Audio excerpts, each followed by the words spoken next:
Buenas tardes, mi nombre es Estuardo Ortiz, estudiante de la Facultad de Humanidades, sede Antigua Guatemala. El día de hoy les daré un pequeño resumen de la historia de Guatemala. Para empezar, sobre la historia de Guatemala tenemos que hablar sobre la conquista de ella. Esta fue llevada a cabo por Pedro de Alvarado, enviado de México por Hernán Cortés a fines de 1523. El 25 de julio de 1524 fundó la ciudad de Santiago de los Caballeros de Guatemala, que fue trasladada a su ubicación actual en 1527. Guatemala fue poblada por los españoles en el año de 1524. La capital fue trasladada varias veces, primeramente de Santiago de Tecpan a Ciudad Vieja en el año de 1527, más tarde en 1543 de Antigua y finalmente a la ciudad de Guatemala en 1773. La independencia de Centroamérica o independencia de Guatemala se dio el 15 de septiembre de 1821, lo cual se incentivó por la Revolución Francesa e independencia del Imperio Mexicano. En 1822 se anexó Centroamérica a México, pero esto solo duró un año, ya que derrocaría al Iturbide. Esto provoca la separación de Centroamérica y la creación de la República Federal Centroamericana. Esto provocó líos y guerras entre los conservadores y liberales. Ante eso, los estados de Centroamérica se independizan.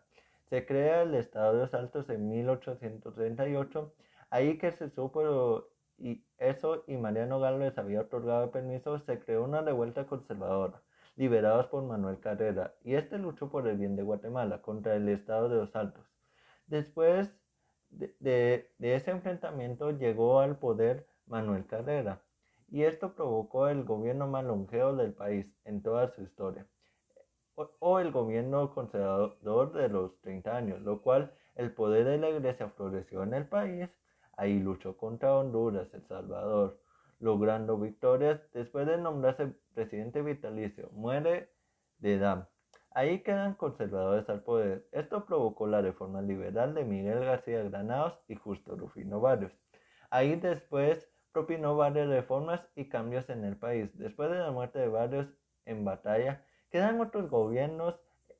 El más descatable de todos estos es el gobierno de Manuel Estrada Cabrera. Su gobierno fue uno que mantuvo la economía en el país. Los conservadores lo derrocaron y llegó al poder Jorge Ubico, uno de los gobiernos más reprimidores y dictadores del país. El pueblo se cansó y por la muerte de María Chinchilla el 25 de julio de 1844 y con eso se conmemora el Día del Maestro. Tras la muerte de la maestra, siguieron las protestas hasta que el 1 de julio Jorge Ubico renuncia, por ende se conmemora Día del Ejército, dejando el cargo a Ponce Valdés, el cual es derrocado el 20 de octubre de 1944 y se le conoce como la Revolución del 44.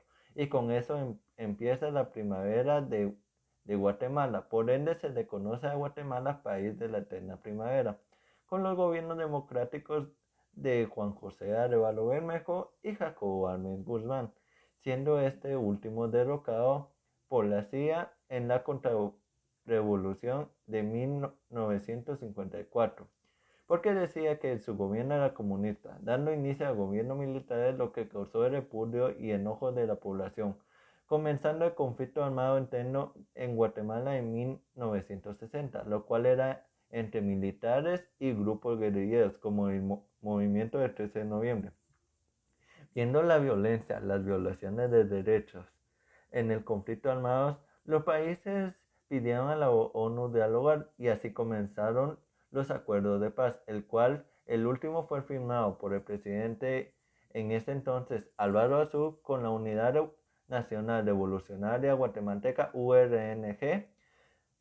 Esto se dio el 29 de diciembre de 1996 en el Palacio Nacional de Cultura, y con esto me despido. Esta fue una pequeña síntesis de la historia de Guatemala. Gracias.